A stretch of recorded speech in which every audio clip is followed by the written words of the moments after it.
Today's our topic is power series. आज हम उसके बारे में पढ़ेंगे, उसके definition, examples and so on. उससे पहले हम कुछ सीरीज़ के बारे में जान लेते हैं ताकि हमको पावर सीरीज़ समझने में आसानी होगी। देखिए पहला वाला जो सीरीज़ है, ठीक है, summation n divided by n plus 1 for n varies from 1 to infinity, which is equal to 1 by 2 plus 2 by 3 plus 3 by 4 plus 4 by 5 and plus so on, ऐसे करके, which is not convergent.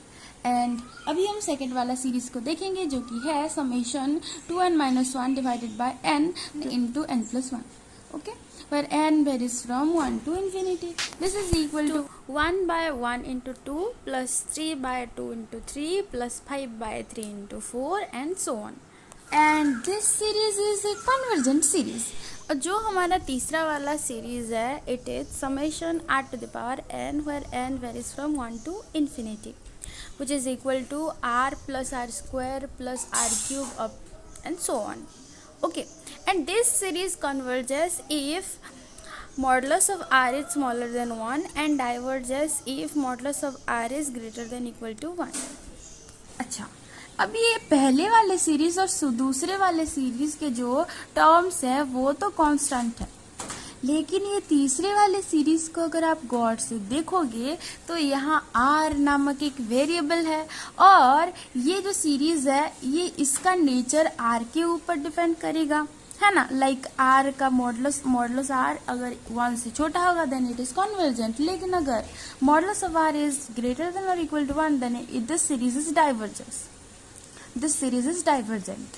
Okay, so हमें clearly यहाँ दिखाई दे रहा है कि अगर यहाँ कोई एक वेरिएबल है, ठीक है, तो इसका पूरे का पूरा नेचर उसी वेरिएबल के ऊपर डिपेंडेंट होके रह जाता है, ठीक है। In the first and second series the terms are fixed constant terms, but in the third series the terms can be determined when the value of r is given to us.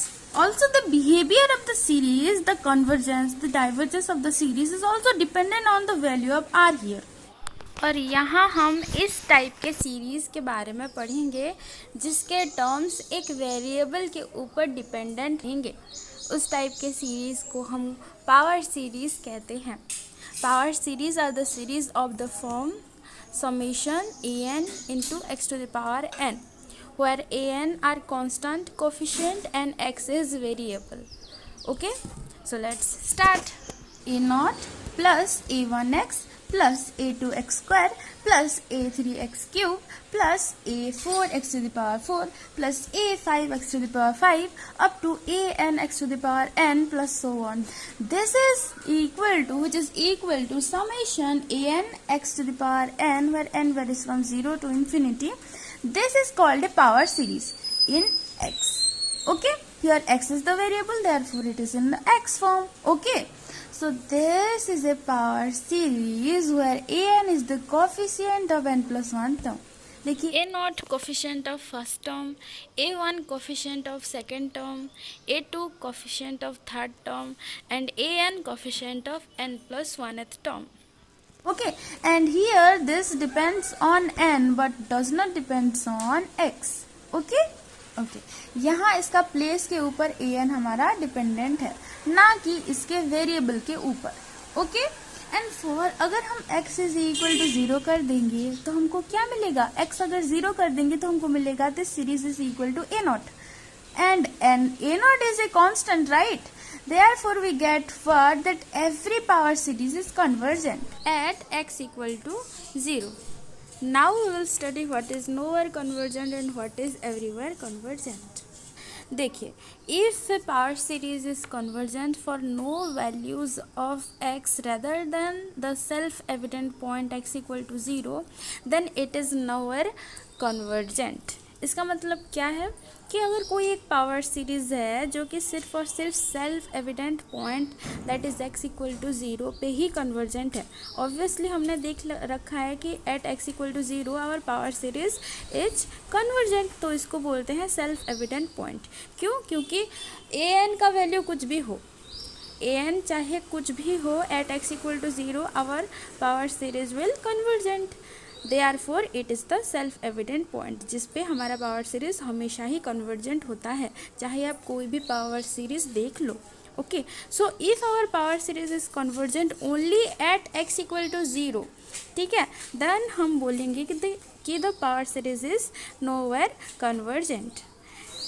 And if power series converges for all values of x, then it is everywhere convergent.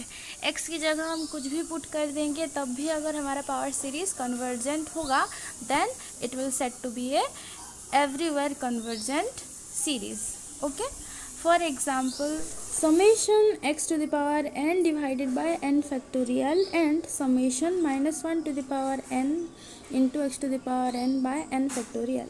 आप देखिए दोनों ही series convergent है for all values of x, ठीक है।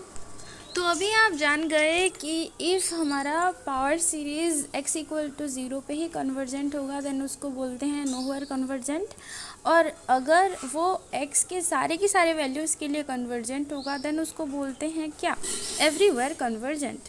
लेकिन क्या होगा अगर हमारा पावर सीरीज़ कुछ वैल्यूज़ ऑफ x के लिए कन्वर्ज करेगा और कुछ वैल्यूज़ ऑफ x के लिए डाइवर्ज करेगा? तो if a power series converges for some values of x and diverges for others, the totality of points x for which it converges is called its region of convergence.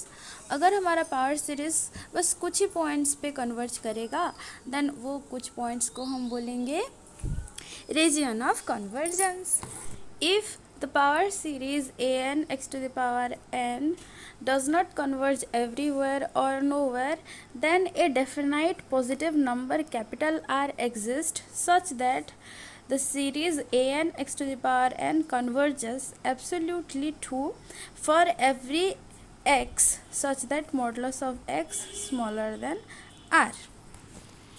इसका मतलब है कि अगर कोई power series a n x to the power n ना तो everywhere convergent है और ना तो नोवेयर कन्वर्जेंट है, यानी कुछ पॉइंट्स के लिए ये कन्वर्जेंट है और कुछ पॉइंट्स के लिए ये डाइवर्जेंट है, ठीक है, देन हम कह सकते हैं कि there exist a positive number capital R such that हमारा जो पावर सीरीज़ है a n x to the power n, it will converge for every x such that modulus of x is smaller than R. Okay, and for all x such that modulus of x is greater than r, the power series an x to the power n diverges. Okay, and here r is called the radius of convergence, ठीक है, और ये जो open interval minus r to r है, this is called the interval of convergence of a given power series. Okay, but what at modulus of x is equal to r, r point पे क्या होगा? Its behavior depends on the sequence. Which sequence? Sequence an, sequence of the coefficient. Okay. एक example की मदद से समझते हैं। ये हमारा पावर सीरीज है। Here an is equal to 1 by n square और here an is equal to 1 by n. We know that the series x to the power n by n square is convergent for modulus of x is smaller than 1 and divergent for modulus of x is greater than 1। यानी कि यहाँ हमारा जो power series है, ठीक है, it is convergent only for the values of x such that x belongs to the open interval -1 to 1, right? यानी कि यहाँ हमारा r का वैल्यू 1 है, ठीक है। तो let's check at r equal to 1 हमारा ये जो पावर सीरीज़ है ये कन्वर्जेंट होगा या डाइवर्जेंट होगा। Okay, at the point x equal to 1 that is x equal to r, the power series become 1 to the power n by n square, that is the series 1 by n square, and as we know that series 1 by n to the power p is convergent if and only if p is greater than 1.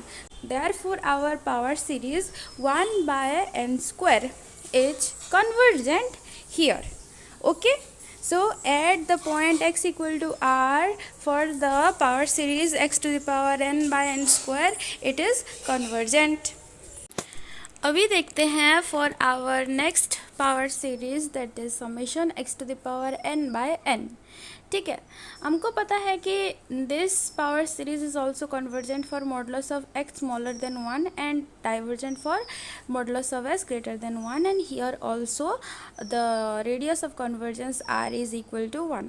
So at x equal to 1, the series becomes summation 1 by n, and the series 1 by n is divergent.